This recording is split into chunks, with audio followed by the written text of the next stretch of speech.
El día de hoy vamos a ver el tema de espacio vectorial euclidiano. Entonces, hay una pequeña diferencia entre espacio vectorial general y espacio vectorial euclidiano. La diferencia es de que el espacio vectorial general no toma en cuenta el tamaño de los elementos. Hemos nombrado con norma o módulo, ¿no es cierto? Mientras que el espacio vectorial euclidiano, ya el conjunto, el cuerpo K, ya son directamente los reales. Es la diferencia. Vamos a ir viendo en los conceptos. Precisamente, vamos a empezar de un término que se llama producto interno o producto interior. Por ejemplo, cuando se trata de operaciones con vectores, en el primer tema hemos visto también se llama producto punto, pero aquí vamos a utilizar un término muy general y ese término general se llama producto interno. Entonces, ¿cómo se define el producto interno? El producto interno precisamente se define de esta forma. Primero, un conjunto B. Este conjunto B no solamente va a ser vectores, puede ser, por ejemplo, polinomios, pueden ser funciones, pueden ser matrices u otros elementos. Este conjunto es más general, no solamente son vectores esta vez. Entonces, tenemos este conjunto sobre el cuerpo de los reales. Fíjense, las operaciones están definidas, más y por. Es un espacio vectorial. En este espacio vectorial vamos a definir una operación que se va a llamar producto interior. Producto interior. De todos modos, vamos a ver hacer esto para que no tengamos ninguna interrupción. Ok, continuamos. Entonces, en este espacio vectorial vamos a definir una operación y esa operación se llama producto interior, que va a ser producto cartesiano de B por B sobre los reales. Entonces, el resultado siempre va a ser un número real. Entonces, la operación se va a definir producto interior siempre y cuando cumpla estas cuatro condiciones. La primera condición dice si tenemos tres elementos de ese conjunto y escalares que pertenecen a los reales, entonces un primer axioma dice axioma de simetría. Este es el axioma de simetría. Fíjense, este axioma también en los temas de álgebra 1 se conoce como propiedad conmutativa, ¿no es cierto? Propiedad conmutativa. En álgebra lineal se conoce como axioma de simetría.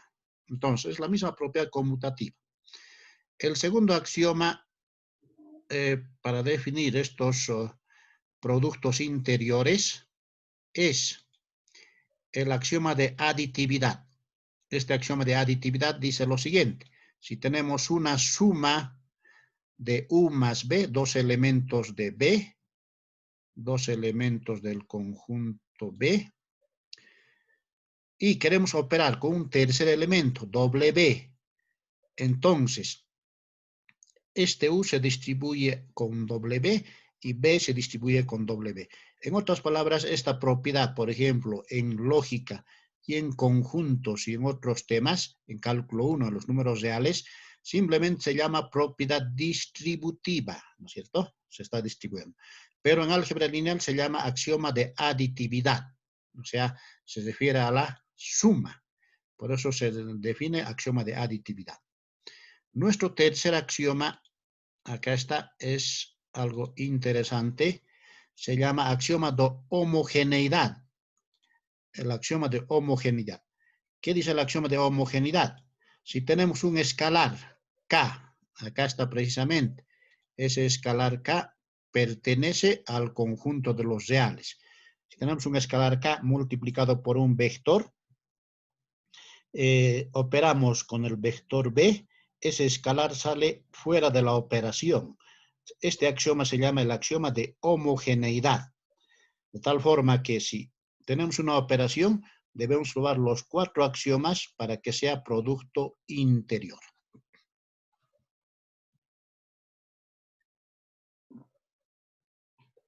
Bien, continuamos. El siguiente axioma se denomina axioma de positividad. El nombre ya lo indica. El axioma de positividad, simplemente, si operamos un elemento consigo mismo, o sea, U operado con U, el resultado siempre nos va a dar positivo. Siempre nos va a dar positivo. En algún caso puede darnos, en este caso, 0. Nos va a dar 0, acá justamente la aclaración, cuando ese vector sea el nulo. Si es vector nulo, nos va a dar 0. Pero si, por ejemplo, operamos consigo mismo, siempre nos va a dar número positivo. Mayor que 0 significa número positivo. Por eso el nombre de axioma de positividad. Estos 4 axiomas son importantes porque si tenemos una operación, vamos a poder demostrar con estos 4 axiomas si es producto interior. Bien, continuamos. Utilizamos la almohadillita y decimos lo siguiente. Aquí esta segunda parte es ya muy conocido por ustedes. Hemos llevado en el capítulo 1, donde hemos hablado de los vectores. Solamente que en este capítulo lo que vamos a hacer es generalizar esos conceptos, no solamente a vectores, sino a matrices, a funciones, a polinomios, etc. El módulo tiene las siguientes denominaciones: módulo, longitud o norma de un vector. Entonces, la norma de un vector se simboliza con, acá está, basitas verticales. Por ejemplo, si tuviéramos los elementos, esto por decir es una matriz y este es un conjunto de matrices, se utiliza la misma notación. En vez del vector, aquí vamos a utilizar una matriz. Vamos a sacar la norma de la matriz, ¿no es cierto? Entonces, eso es interesante. ¿Y cómo está definido? Simplemente la raíz cuadrada de su producto interior. Entonces, no se pierda la clase demostrativa que vamos a publicar, pienso, hasta el lunes, de todo este tema. Ahí justamente vamos a hacer ejemplos de cómo encontrar norma o módulo de matrices, de funciones, de vectores, etc. Bien. Ahora, la norma o módulo de un vector tiene estas propiedades. Si tenemos un vector U, un elemento U que pertenece a B y un escalar que pertenece a los reales, aquí también está la diferencia. En el anterior tema, los espacios vectoriales son generales. Aquí ya está definido, son los reales, el cuerpo. Dice, si queremos hallar el módulo de un escalar por un vector, este escalar sale delante del operador, módulo. Por lo tanto, sale en valor absoluto, porque sabemos muy bien que esto siempre va a ser positivo. Por el axioma de positividad, en algún caso podría ser 0, ¿no es cierto? De tal manera que entonces sale fuera del operador con valor absoluto. Y se encuentra el módulo. Eso nos menciona la primera propiedad.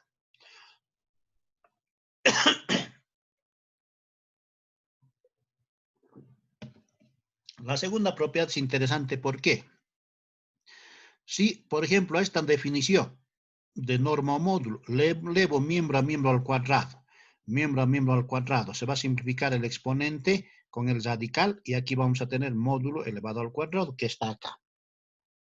Simplificando simplemente, entonces, el módulo de un vector elevado al cuadrado es igual a su producto interno. Importante, nos va a servir para las demostraciones, para la resolución de ejemplos, etc. Luego tenemos la siguiente parte, se llama la desigualdad de Cauchy-Schwarz. Estos matemáticos han tomado dos vectores y han probado esta desigualdad. El módulo del producto interno de U con B siempre va a ser menor. En algún caso va a ser igual al producto de los módulos de los dos vectores.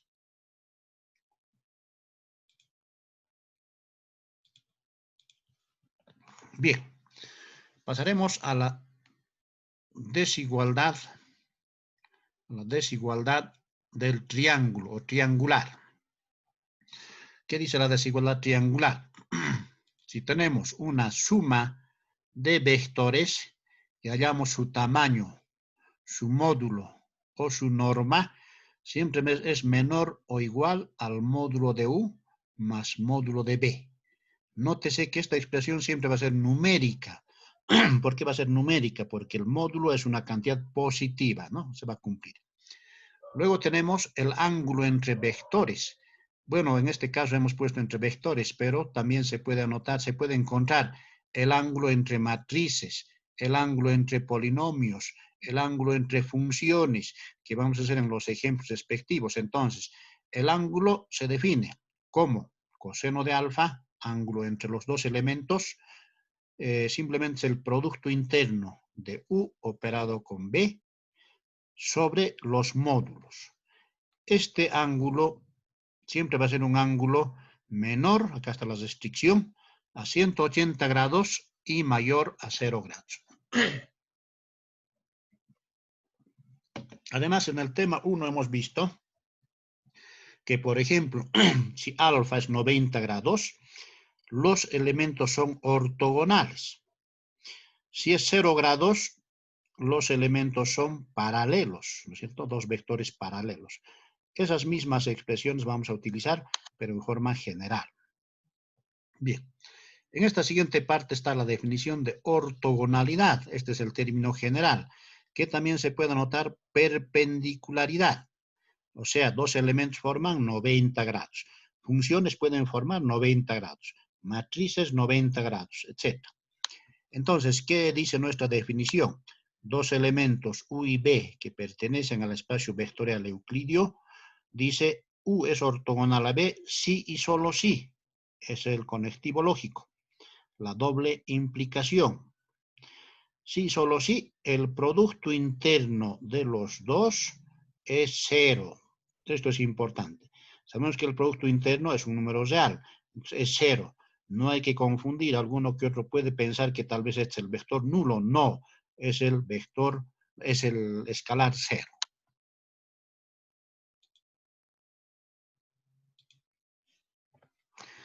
Bien, aquí tenemos a continuación un ejemplo de demostración. Nos dicen, tenemos dos vectores U y B que pertenecen a R cuadrado. Demostrar si es producto interior en R cuadrado. Vamos a hacer un recuadrito para mostrar la operación. Así nos están definiendo el producto interno. Dice el producto interno de U operado con B es simplemente igual a la primera componente del primer vector por la primera componente del segundo vector, más la segunda componente del primer vector, más la segunda componente del segundo vector. Este operador, esta operación también conocemos, en el tema 1 hemos visto, se llama producto interior habitual o usual. Entonces, en este ejercicio nos han dado el producto interior habitual. Pero no siempre va a ser así. En otro ejercicio, por ejemplo, nos pueden dar aquí con un 2. A ver, el punterito. Aquí puede estar un 2, un 3, un 5, aquí un coeficiente. En ese caso ya no va a ser producto interior habitual, sino va a ser otro producto interior que también se puede resolver. Entonces hay que fijarse muy bien, esta operación es lo que tenemos que probar, ¿no es cierto? Entonces, importante, no siempre va a ser producto interno habitual. Y en algunos casos hasta nos pueden dar menos acá, como vamos a plantear también en los ejemplos en el texto guía que les vamos a publicar. Si es menos, entonces hay que demostrar que si es producto interno habitual o no.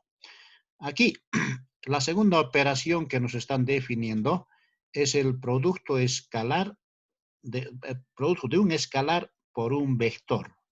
Y ese producto está acá. Esto también es el habitual, ¿no es cierto? El escalar multiplica a cada una de sus componentes. Pero también aquí un comentario. Este producto no siempre va a ser así. En algún otro ejercicio, por ejemplo, el escalar puede multiplicar solamente a la primera componente. Y esto ya no. También se da ese tipo de situaciones. O sea, hay que probar con esta operación externa. Entonces hay que fijarse muy bien esta operación y esta operación para la demostración. Bien, como hemos visto en la primera parte, dice,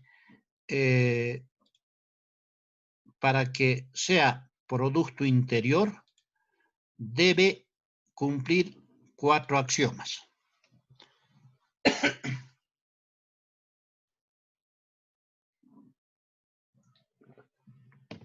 Bien, y los 4 axiomas son: el primer axioma es de simetría. También hemos mencionado conmutatividad. ¿Qué dice este axioma? Tomando dos elementos, un elemento U que tiene como componentes x1 y x2 que pertenecen a los reales, otro elemento B de componentes y1 y y2 que pertenecen a los reales al cuadrado, dice lo siguiente: U operado con B debe ser igual a B operado con U. Acá lo que estamos haciendo es lo siguiente. ¿Cómo está definido esta operación? Está acá arriba. Primera componente con primera más segunda con segunda. Eso está acá. Pero en el segundo miembro está permutado.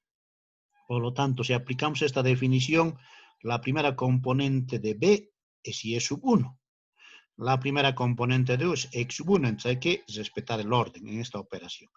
Luego tenemos primera componente del primer vector, que en este caso es B. Segunda componente, perdón, del segundo vector, X sub 2. Fíjense acá, estos dos números son reales, ¿no es cierto? Porque están en R cuadrado, pares ordenados. Por lo tanto, existe una propiedad en los reales, es la propiedad conmutativa. Entonces, podemos intercambiar estos. Acá también intercambiamos y tenemos la expresión. Exactamente la expresión es la misma. Entonces, hay que comparar el primer y el segundo miembro. Acá podemos ver. Exactamente es la misma en orden y al mismo tiempo en sus términos. Por lo tanto, demostramos el primer axioma. Pasaremos al segundo axioma.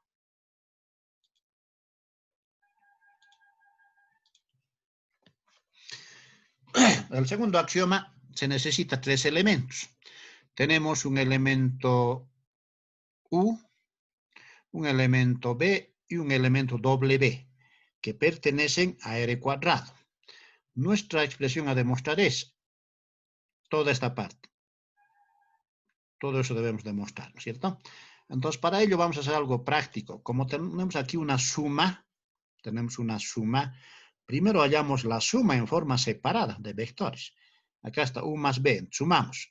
Vector U tiene como componentes X sub 1, vector B Y sub 1. Sumamos primera componente con primera, segunda con segunda. Esa suma podemos realizar en forma separada para no complicarnos con el ejercicio. Ya una vez teniendo esta suma de vectores, aplicamos la definición de la operación. Dice, primera componente, que es esta. Acá está. Tenemos que operar con la primera componente de W y es esto. ¿No es cierto? Entonces, de todos modos, vamos a ir remarcando eso. La primera componente de la suma, que está acá. La segunda componente de la suma, que está acá. Por la primera componente del otro vector. La primera componente del otro vector es este. W sub 1 y la segunda componente W sub 2. Eso hacemos en el primer miembro. En el segundo miembro, simplemente lo que hacemos lo habitual. Como dice U, nos dice U operado con W, entonces va a ser primera componente de U por primera componente de W. Eso está acá. Luego, como es producto interno habitual, segunda componente de U por la segunda componente de W. Eso está acá. Para este caso, primera componente de B por la primera componente de W. Está acá. Segunda componente de B por la segunda componente de W. Está acá. Listo. En el primer miembro, todos estos números son reales. Como son reales, entonces lo que hacemos simplemente es multiplicar este término con S, este término con S, y así sucesivamente. Eliminamos los productos, los paréntesis, ¿no es cierto? Multiplicamos. Haciendo esa eliminación tenemos exactamente acá una igualdad. Una igualdad. Aquí hemos permutado, obviamente, ¿no? Hemos ordenado un poco y tenemos el axioma demostrado. En toda esta parte demostramos el axioma y aquí anotamos lo que queríamos demostrar, o en algún otro libro también se encuentra según queríamos demostrar, o queda entonces pues demostrado, ¿no? Como guste el lector, ¿no es cierto? Bien, ya habíamos demostrado la propiedad de aditividad. Pasaremos a al siguiente axioma. El siguiente axioma se llama axioma de homogeneidad. Este axioma de homogeneidad, simplemente tomamos un vector que pertenece a R cuadrado, un escalar, en este caso alfa, que está definido de esta forma, ¿no es cierto? Entonces, lo que nos interesa es demostrar esta expresión. Esta expresión nos interesa demostrar. Por lo tanto, primero podemos hacer un cálculo auxiliar. Y ese cálculo auxiliar es obtener esta expresión. Primero podemos obtener esta expresión. El producto del escalar por el vector. Sabemos muy bien, aquí estamos recordando cómo está definido. Así está definido, ¿no es cierto? Entonces, multiplicamos el escalar por el vector, el resultado está acá. Ahora bien, este vector tenemos que multiplicar con b. Entonces, lo que hacemos simplemente es primera componente de b, de alfa por u, que está acá, ¿no es cierto? Luego, primera componente de b, que es y sub 1. Luego tenemos segunda componente de alfa por u, que está acá. Aquí se repite. Y segunda componente de b, que es y sub 2. Eso hemos hecho en el primer miembro. En el segundo miembro, el escalar tal cual está. Esto se está repitiendo acá. Y simplemente lo que hacemos es multiplicar, aplicar la definición de u operado con b. Y esa definición dice u operado con b es primera componente con primera, segunda con segunda. Ahí está. Entonces, lo que estamos haciendo en esta expresión 1, estamos desarrollando primer miembro y desarrollando segundo miembro. Y vamos a llegar a una igualdad, porque existe otro tipo de demostración. Podemos desarrollar el primer miembro y llegar al segundo. Desarrollar el segundo miembro y llegar al primero. Pero esta demostración que estamos haciendo es la más sencilla, además la más comprensible, ¿no? En el primer miembro repetimos la igualdad, la operación suma. En el segundo miembro, lo que estamos haciendo es eliminar el signo de agrupación. Este término con el primero y este término con el segundo. De tal forma que eliminamos el signo de agrupación y tenemos exactamente la misma expresión. Acá está. La misma expresión. Bueno, me equivoqué desde 4. La misma expresión. ¿No es cierto? Bien, entonces, con eso hemos demostrado la propiedad de homogeneidad. Pasaremos a la siguiente, porque son 4 axiomas. ¿Listo? Tenemos el axioma de positividad.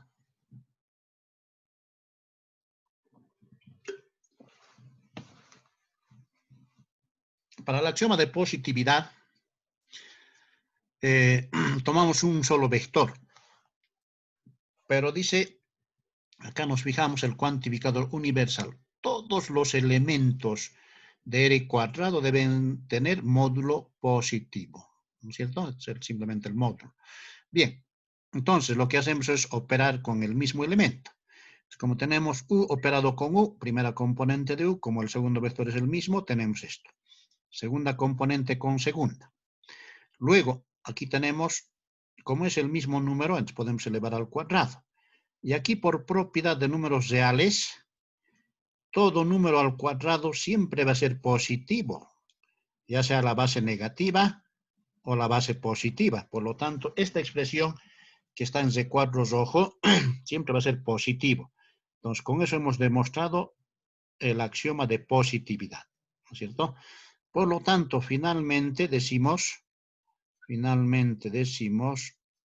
que este operador definido de esta forma en R cuadrado es producto interior, ¿cierto? Porque cumple los 4 axiomas. Si en otro caso no hubiera cumplido alguno de los axiomas, entonces se dice no es producto interior. Seguramente en la clase práctica vamos a también mostrarles esos casos. Pasaremos a lo siguiente. Bien. Ahora vamos a hablar de los conjuntos ortogonales. Un conjunto es ortogonal, en este caso lo hemos llamado B. Sí, entonces dice, ¿no? Entonces, si es ortogonal, tomando dos elementos cualesquiera de este conjunto, puede ser el U sub 1, U sub 3, etcétera, cualquiera, en forma general, U sub I, U sub J, el producto interno siempre debe darnos 0 para dos vectores diferentes. Este elemento con este 0, este elemento con este 0, este elemento con este 0. O sea, todos los elementos deben ser perpendiculares entre sí. Y aquí tenemos algunos ejemplitos. Por ejemplo, acá. Si anotamos el producto interno habitual, 2 por menos 3 es menos 6. 3 por 2, 6. Menos 6 más 6, 0. Estos vectores son ortogonales o perpendiculares. Otro ejemplo en R cubo es la base canónica de R cubo. Otro ejemplo en R cuadrado, simplemente 2 por 0, 0. 10 por 0, 0. 0 más 0, 0. Vectores ortogonales. Nuestro siguiente concepto se llama conjunto ortonormal. El conjunto ortonormal simplemente es un conjunto B, pero en ese conjunto todos sus vectores deben ser perpendiculares entre sí. Entonces debe cumplir esta expresión, ¿cierto? Para todo y diferente de J. Luego, todo elemento de B tiene norma igual a 1. Entonces ese es el conjunto ortonormal. Todos los vectores tienen que tener módulo 1. Y para este caso existe un proceso, a continuación vamos a ver, se llama el proceso de Gram-Schmidt para hallar bases ortonormales. ¿Y en qué consiste el proceso? El proceso consiste simplemente en normalizar los vectores.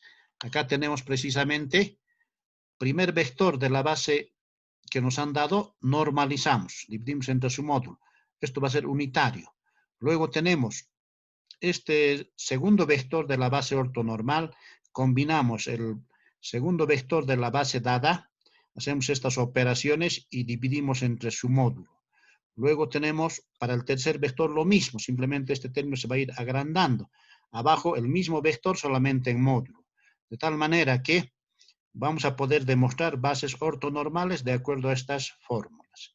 Bueno, para esta clase simplemente agradecer la atención. Cualquier duda me escriben al chat o en su caso al grupo de WhatsApp también, ¿no? Simplemente de mi parte, que tengan un lindo resto de jornada y nos veríamos la clase siguiente.